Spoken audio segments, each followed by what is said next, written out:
창세기 32장 24에서 32절까지 말씀을 함께 읽겠습니다. 시작. 야곱은 홀로 남았더니 어떤 사람이 날이 새도록 야곱과 씨름하다가 자기가 야곱을 이기지 못함을 보고 그가 야곱의 허벅지 관절을 치매 야곱의 허벅지 관절이 그 사람과 씨름할 때 어긋났더라.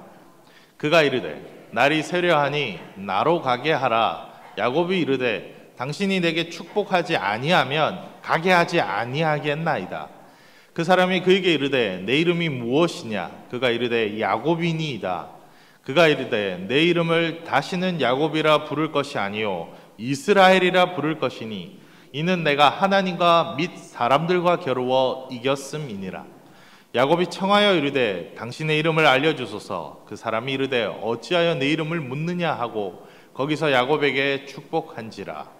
그러므로 야곱이 그곳 이름을 브니엘이라 하였으니 그가 이르기를 내가 하나님과 대면하여 보았으나 내 생명이 보존되었다 함이더라. 그가 브니엘을 지날 때 해가 돋았고 그의 허벅다리로 말미암아 절었더라. 그 사람이 야곱의 허벅지 관절에 있는 둔부의 힘줄을 쳤으므로 이스라엘 사람들이 지금까지 허벅지 관절에 있는 둔부의 힘줄을 먹지 아니하니라. 아멘. 오늘은 하나님을 끝까지 붙들어야 합니다라는 제목으로 말씀을 나누려 합니다. 우리는 지난 시간 언약 수저였던 이삭에 대해 나누었습니다. 창세기는 계속해서 하나님께서 계획을 이루어 가시며 하나님의 사람들을 불러주시고 세워가심을 보여주고 있습니다. 아브라함에 이어서 하나님의 계획하심이 이삭으로 이루어졌고 이제 야곱에까지 인도됩니다. 이삭은 하나님의 사람으로서 하나님께서 어떻게 언약을 붙들고 살아야 하는지를 가르쳐 주시고 하나님이 어떻게 우리를 인도하시는가를 보여주는 사람이었습니다. 이제 이 이삭에게 두 아들이 태어납니다. 쌍둥이가 태어나는데 첫째는 아버지 이삭이 그토록 가지고 싶어 했던 모든 걸 다 갖고 있습니다. 우선 힘이 셌습니다. 그리고 이 당시에는 털 많은 사람이 최고였습니다. 털도 많고 힘도 셌습니다. 그래서 들판에서 사냥하는 삶을 살았습니다. 얼굴이 붉고 털이 많다고 해서 태어날 때 이름이 에서였습니다. 세상에 아기가 태어났는데 붉다, 털이 많다고 에서라고 이름을 지었습니다. 그리고 뒤에 아들이 한 명이 태어나는데 그 전에 에서는 아버지 이삭이 원했던 모든 걸 다 가지고 있는데 하나를 더 가지고 있었어요. 아버지의 근심도 가지고 태어납니다. 그래서 얼마나 근심되게 사냐면 얘가 이방인처럼 살아버립니다. 그토록 아버지 이삭이 갖고 싶었던 힘도 가지고 모든 걸 다 갖고 있는데 이방인처럼 살고 이방 여인과 결혼해서 그렇게 삽니다. 거기다가 하나 더 하나님의 언약의 계보가 중요하다는 것을 망각합니다. 얘는 이게 별로 중요하지 않습니다. 그래서 어떻게 하냐? 이름뿐이라 하더라도 야 이거 하나님이 주신 건데 네 함부로 하면 안 된다 이런 말을 할 줄 아는 사람으로 가야 되는데 그런 말을 충분히 할 수 있는 힘을 가지고 있는 에서는 야곱에게 팥죽 한 그릇에 장자의 명분을 넘겨버립니다. 이 장자의 명분이 별거 아닌 것 같지만 이게 하나님이 주시는 축복권이 다 여기 들어있거든요. 그냥 가져라 이렇게 해버립니다. 두 아들이 태어났다 그랬죠. 에서가 태어나고 곧 다음에 애가 태어났는데 얘는 애가 맨질맨질하고 힘도 별로 없어요. 이삭의 아내였던 리브가가 좋아했습니다. 야곱인데요. 태어날 때부터 약했습니다. 그래서 기록들 보면 야곱의 기록은 항상 이삭을 똑 닮았어요. 집에만 거하였더라 이런 글들이 많이 나와요.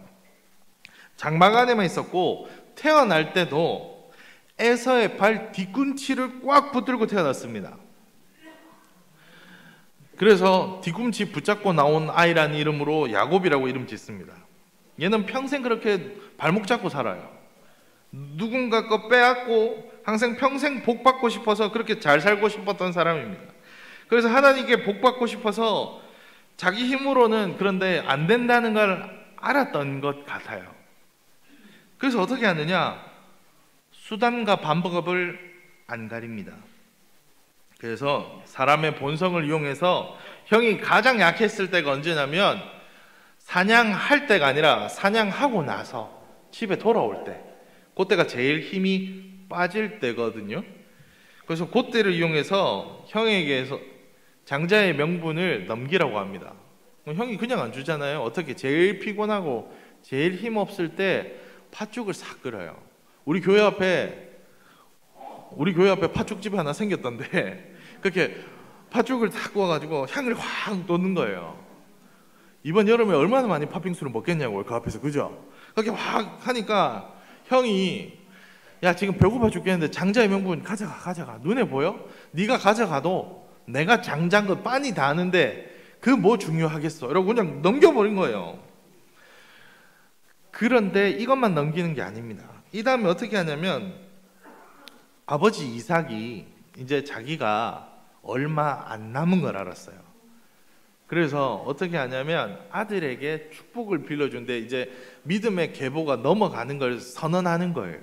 이건 그냥 보기에는 그냥 뭐 얘기하면 되겠지 싶지만 하나님의 복을 빌어주는 자리라서 이삭이 에서만 부릅니다.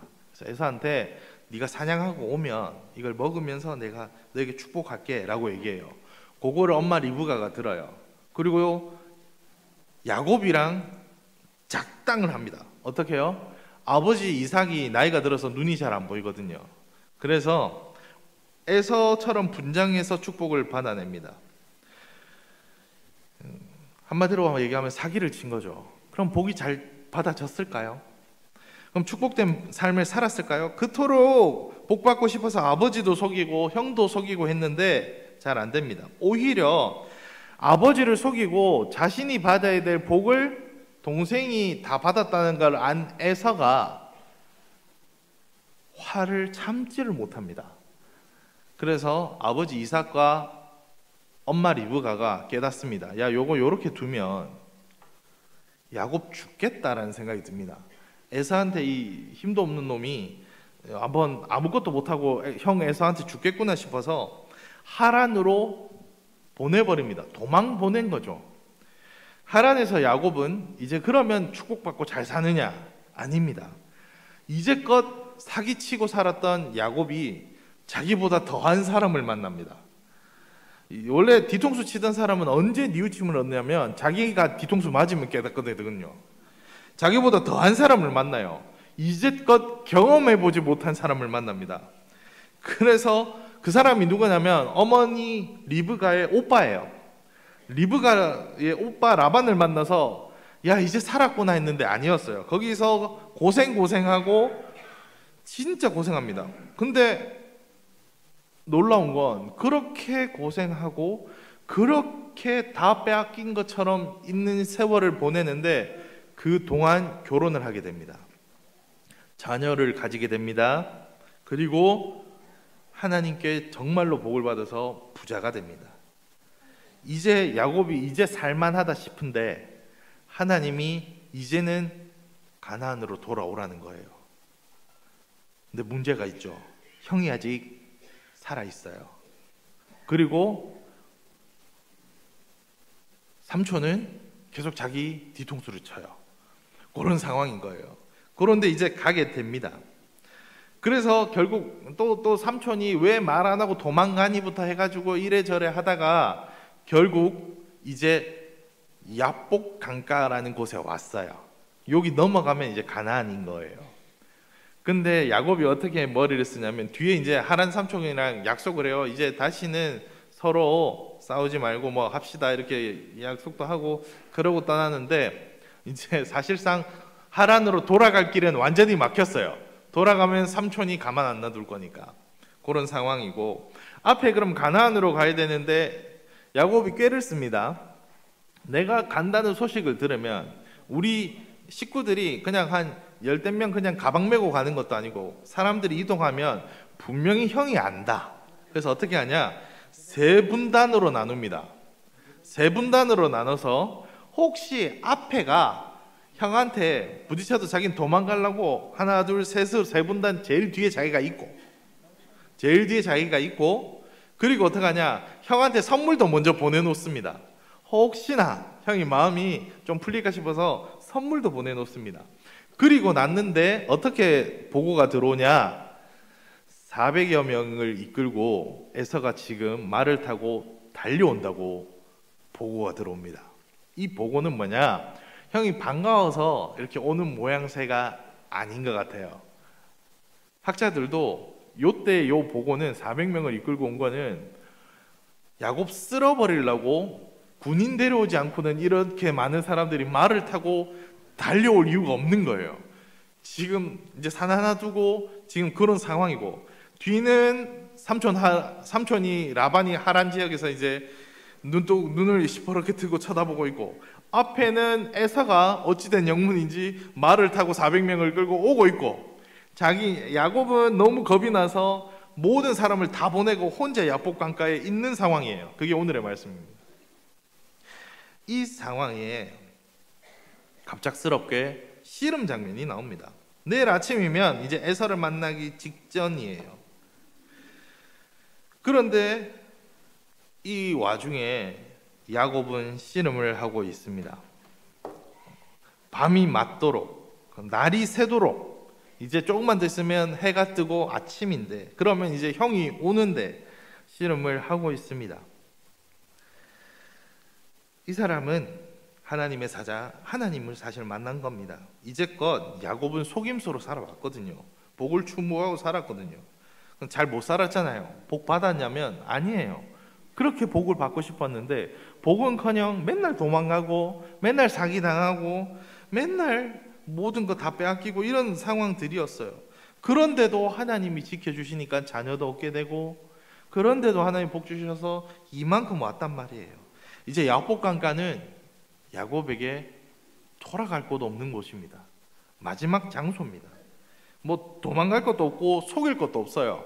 그런 상황이에요. 그런 상황에 지금 왔습니다. 이제 끝났어요. 여기서 결판 나야 되는 자리예요. 이 오도 가도 못한 자리에 야곱이 지금 하나님을 붙듭니다. 하나님을 그냥 붙들지 않고 죽기 살기로 붙듭니다. 절대로 놓지 않을 것처럼 해가 뜨는 상황에도 이제 에서가 보고 답도 없는 상황에 하나님만 붙듭니다. 이제껏 야곱은 그런 사람 아니었거든요.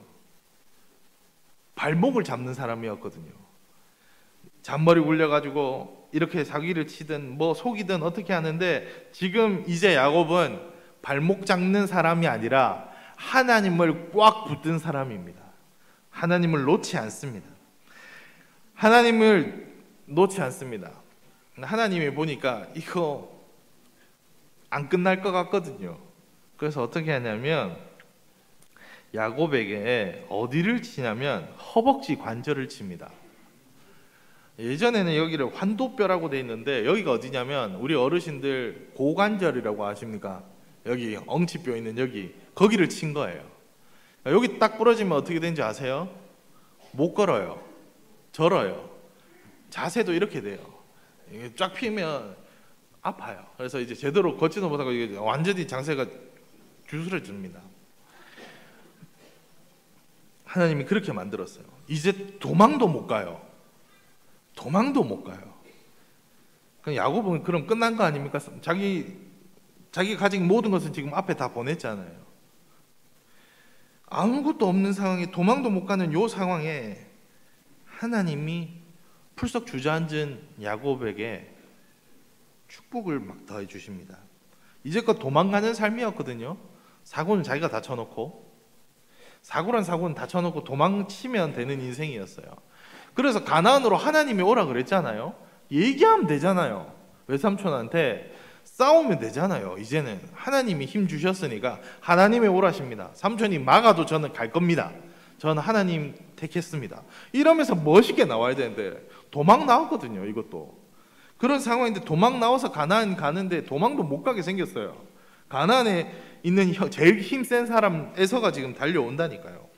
이 상황에 하나님을 만난 야곱의 선택은 하나님을 안 놓는 겁니다. 그런데 이 장면을 읽어보면 하나님께서 우리 잘 아는 그 고관절 대퇴부로 빵 쳤거든요. 그래서 여기가 힘줄이 끊어졌어요. 근데 오늘 말씀 보면 그래도 안 놔요. 야곱이 나왔다는 말이 없어요. 계속 잡고 있어요. 그러니까 하나님이 어떻게 얘기하냐면 이름을 바꾸어 주십니다. 이 이름이 이스라엘이라는 이름이에요. 이 이름의 뜻이 하나님과 사람과 겨루어 이겼다라는 뜻이에요. 우리가 하나님을 이길 수 없거든요. 그리고 사실 오늘에도 씨름에서 졌잖아요. 그죠? 그런데 하나님 꽉 붙들면 하나님이 어떻게 얘기하냐면 너 이겼다 얘기해 주시는 겁니다. 여기서 이겼다는 표현은 우리로 치면 별거 아니죠. 근데 우리 남자 어르신들은 잘 알 거예요. 요즘엔 아파트 단지들이 많으니까 동호수로 하지만 저희 때는 각 골목마다 대장들이 있었습니다. 골목 대장들이 있었습니다. 그리고 잘못 걸리면 옆 골목에 가면 누나들이 대장인 곳도 있어요. 그곳은 잘못 가면 진짜 큰일 나요. 거기 가면 공기놀이나 고무줄놀이를 해야 지나갈 수 있어요. 뭐 이런 곳들이 있었습니다. 그 골목 대장들이 하는 게 있습니다. 뭐죠? 싸우죠. 이기잖아요. 그럼 어떻게 되는지 알아요? 얘는 이제 나랑 계속 있어야 돼요. 우리 편 같이 있어요.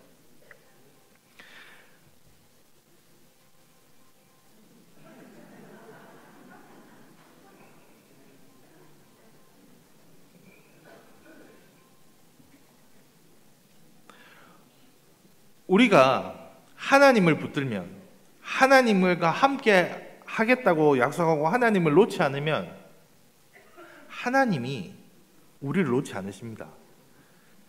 여기서 널 이겼다 이 말은 하나님이 뭐라고 얘기하냐면 나 이제 너 안 떠난다. 네 옆에 내가 항상 있다. 그리고 뭐라고 해요? 하나님과 사람과 겨루어 이겼다고 얘기해요. 사람을 어떻게 다 이겨요? 에서 어떻게 이겨요? 근데 이길 수 있어요. 왜요? 하나님이 함께 하시니까. 야곱이 하나 잘했으면 뭐냐면 그 전까지 이러면 발목 잡는 자였잖아요. 근데 이제는 이스라엘 이렇게 하면 사람들이 다 알아요. 뭐라고 얘기해요? 하나님 붙든 사람, 하나님 꽉 잡고 있는 사람. 야, 옛날에 제 발목 잡는 야곱 아니야? 아니라니까. 하나님 잡고 있는 이스라엘이라니까 가 되는 겁니다. 하나님과 동행하는 자라는 뜻이 됩니다. 하나님께서 이스라엘의 인생의 주인 됩니다. 그래서 이제 야곱은 사기꾼 야곱 아니고요. 하나님 동행하는 이스라엘이 됩니다. 이 이스라엘이 그래서 지금도 이스라엘이란 나라가 이 이름을 써요. 이 이유로 이스라엘 족속이라는 모든 지파들은 다 자기들은 이스라엘이라고 얘기해요. 우리는 하나님이 선택한 백성, 하나님 민족이라고 얘기해요. 오늘 말씀에 이 야곱 이름이 바뀐 이 이스라엘은 우리 시니어를 참 많이 닮아 있습니다. 우리 시니어들 다 환도뼈가 나갔거든요. 세월 앞에 이제는 뛰거나 힘으로 살 수 없습니다. 이제 예전처럼 안 돼요. 예전처럼 머리 누우면 비계에 머리만 닿으면 잤던 그 잠이 오질 않습니다. 반대로 어떻게 해도 하고 싶은 일이 많아가지고 그렇게 많았는데 또 그때는 그렇게 잠이 와요. 예전과 다르게. 감정에 불같이 화를 내던 그 어르신이 이제는 허허 웃는 신성 같은 어르신이라 불리기 시작하고요. 세월이 달라지더라고요. 세월 앞에 장사 없다는 말을 누구보다 잘 압니다. 우리가 그렇지 않던가요? 제가 제일 겁나는 게 우리 어르신들 넘어졌다는 얘기 들을 때예요. 요즘 왜 넘어지냐면 허리에 힘이 안 들어가서, 다리에 힘이 안 들어가서. 난 잡을 수 있다고 생각해서 잡았는데 목사님 이게 안 잡히던데요. 그런 세월이 됐어요. 이제 예전처럼 그렇게 팔에 힘이 있어서 뭐 잘 안 돼요. 병뚜껑 여는 것도 힘든 세월이 되었거든요. 그래도 꽉 붙들어야 될 것이 하나 있는데 하나님입니다. 하나님은 꽉 붙들어야 돼요.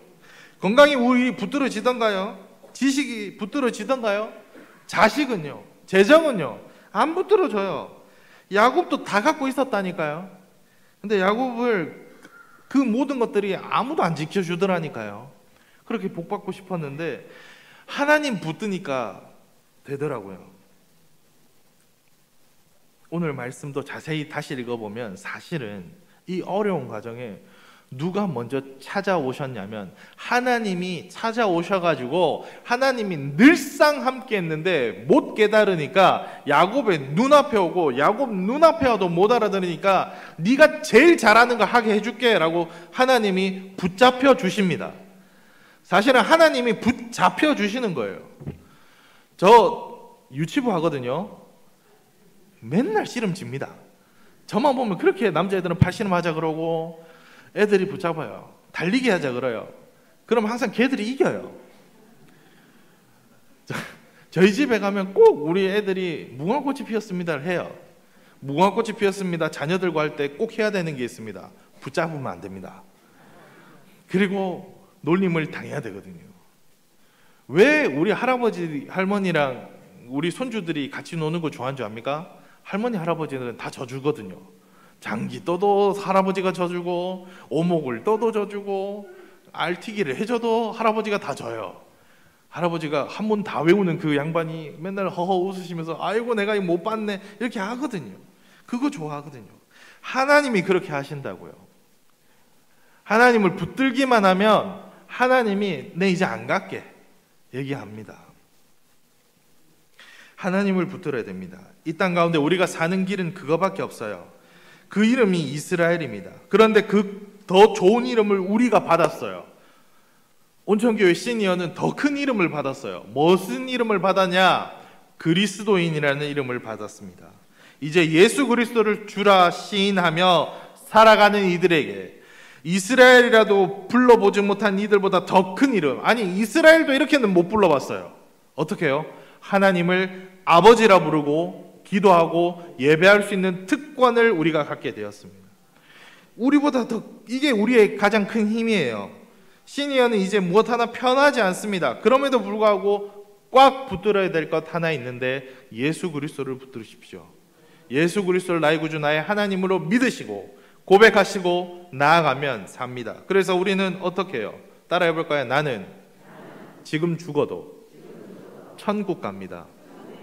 누구 덕분에? 예수님 덕분에. 요거 고백하고 살면 돼요. 그거 고백하고 어떻게 해요? 배우는 게 세례 교육입니다. 그래서 세례 교육을 우리는 배우게 됩니다. 하나님을 붙듭시다. 하나님 붙들고 삽시다. 다른 거 다 놓아도 하나님만 붙들면 삽니다. 세상에 다 놓아도 다 기억 안 나도 하나님 예수 그리스도 믿으시죠? 아멘. 요거 고백하는 우리 시니어 됩시다. 꽉 붙으십시오. 그것이 사는 길입니다. 죽을 수밖에 없는 인생에 하나님은 예수 그리스도를 보내어 주셨고 우리를 위해 십자가에 못 박혀 돌아가시게 하셨습니다. 그리고 사흘 만에 부활하셔서 우리의 구주 되셨습니다. 이제 그분을 믿기만 하면, 믿겠다 고백하고 믿기만 하면 천국을 허락하셨습니다. 그래서 우리는 그 감동으로 살아갑니다. 그래서 우리는 그걸 모르는 이들에게 전도하며 살아갑니다. 건강이 있는데, 자녀 있는데, 돈도 있는데 하나님 없으면 그 인생 망한 인생입니다. 우리는 하나님의 자녀로 그리스도인으로 살아야 합니다. 지금만 삽니까? 아니요. 천국 가서 영원히 살 겁니다. 하나님 아버지 안에 참된 평안 누리며 살 겁니다. 우리는 이스라엘보다 더 하나님을 붙들며 살아야 합니다. 예수 그리스도를 영접하며 그리스도인으로 살며 하나님 한 분만 결코 놓지 않는 천국 백성 온천교회 시니어 성도님들 되시기 바랍니다. 기도하겠습니다. 사랑의 하나님 감사합니다. 우리의 인생에 꽉 붙들어야 될 것을 봅니다. 다른 사람의 발목 잡고 살아가는 인생이 아니라 하나님 꽉 붙들고 사는 인생 되게 하여 주옵소서. 예수님의 이름으로 기도합니다. 아멘.